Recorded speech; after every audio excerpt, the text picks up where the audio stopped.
It's the largest video board on the planet, 72 feet tall and 90 feet above the playing surface. This time last year, the Abilene High Eagles did everything but turn the lights on and announce the game. Angels ace Jared Weaver says Lackey's all about the SoCal apparel when he's in LA, but when they come to Texas, there's just a slight wardrobe change. A heavyweight matchup in the making. Cooper hosting Big Spring for the unofficial district title game tonight. Well, once again, that day is upon us. Realignment day, when the UIL puts a blindfold on and throws a dart at the map of the state of Texas. We're not going to say anything right now. We're crossing our fingers that the Cowboys can knock off the undefeated New Orleans Saints. The one-time Abilene High Eagle John Lackey apparently will be packing up the truck real soon. Today, ACU and West Texas combining for over 1,500 yards and get this, 161 points. Since the very get-go, the Eastland Mavericks have been a force to be reckoned with. Currently 15-3 heading into the district season.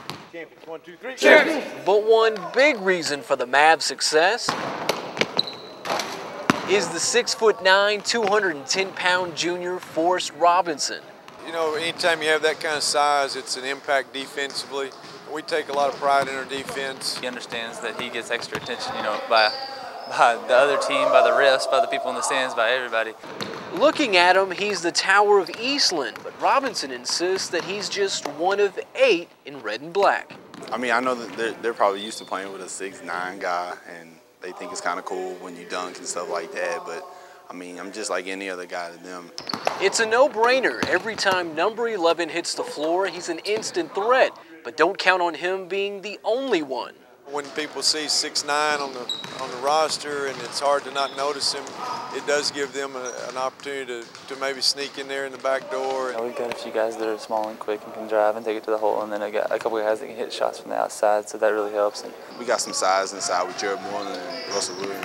They crash the boards and they can finish inside, and to get an easy mismatch on them, I mean, we can take advantage of that all night. Finish, Frosty! According to Robinson, he could eventually reach 7 foot. Like number 11's height, the Mavs continue to grow into an Austin-bound like team. From Eastland, I'm Manny Diaz, KTAB Sports. Ronell Sims will put down the knee.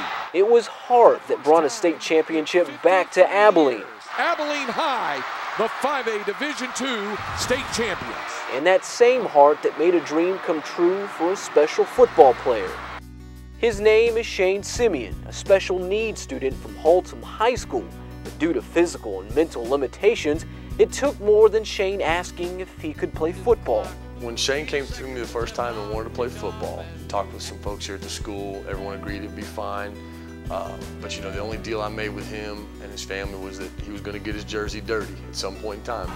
So when the Abilene High Eagles heard Shane's story, they were committed to making sure his dream could become a reality. When they saw Shane come in the game, they got the message to their offense to try to let Shane make a tackle. Ian Williams in the shotgun. In October of 2008, Shane suited up and took the field. Snap in the gun, gives the ball to Mosley. But it looks like Ian might have just put the brakes on for Shane Simeon. He played defense and did what no one thought would ever be possible. And again, a very good tackle by, it looks like, Shane Simeon. Not once, but twice. What did it feel like to get a tackle in that game?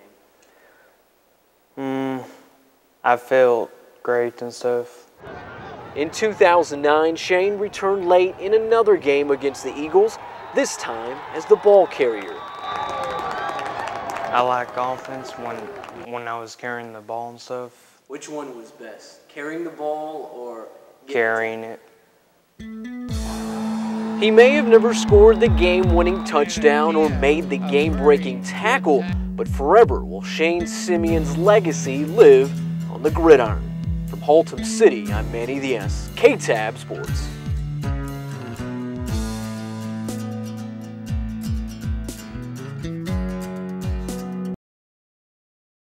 Despite suffering their second district loss a few weeks ago to Graham, the Wiley Bulldogs are still in the playoff hunt, which means only one thing: the wins need to keep pouring in. Tonight, the fellas hosting the Snyder Tigers, looking for their third consecutive win. First quarter, Bulldogs on the break. Daxton deal to Lance Lindley in the corner. He's good for the triple. Bulldogs go up 7 later. Snyder not backing down. Shady Romish with the drive, not going to be denied. Moving kids out of the way to cut the Wiley lead to 6, but in the end, it was the man, the myth, the Lance Lindley, causing all kinds of trouble, knocking down another 3 as the Bulldogs go on to pick up their 5th district win, 65-40 over Snyder. Back to Bulldog Gym, the Lady Tigers trying to knock off Peyton Little and the district-leading Lady Bulldogs. Third quarter, the Lady Bulldogs in transition, Megan Roush up to Peyton Little. There she is, the layup for 2 of her 33 on the night. But here come the Lady Tigers. The nice pass here to Lauren Ray for the mid-range jumper. She knocks it down to trim the Wiley lead. But later in the frame, check this out. Coach Hugh Sandifer's daughter, Madison, oh boy, she's got the touch. Pops enjoying that. That puts Wiley up 51-23 as the Wiley girls continue to stay perfect in district play with the 70-35 win over Snyder. In area hoops, Class 2A action, the number 7 Gymnet Indians knocking off Grape Creek tonight, 80-35. On Sunday, former Cooper Cougar and now Indianapolis Colt Justin Snow will look to be part of the franchise's 2nd Super Bowl in 4 years. Today, Snow shared his thoughts on playing in his 2nd Super Bowl and whether or not teammate and defensive end Dwight Freeney will be good to go on Super Sunday. It's just so rewarding just to see the... In case you're wondering, here's what David and I think about the outcome of Super Bowl 44.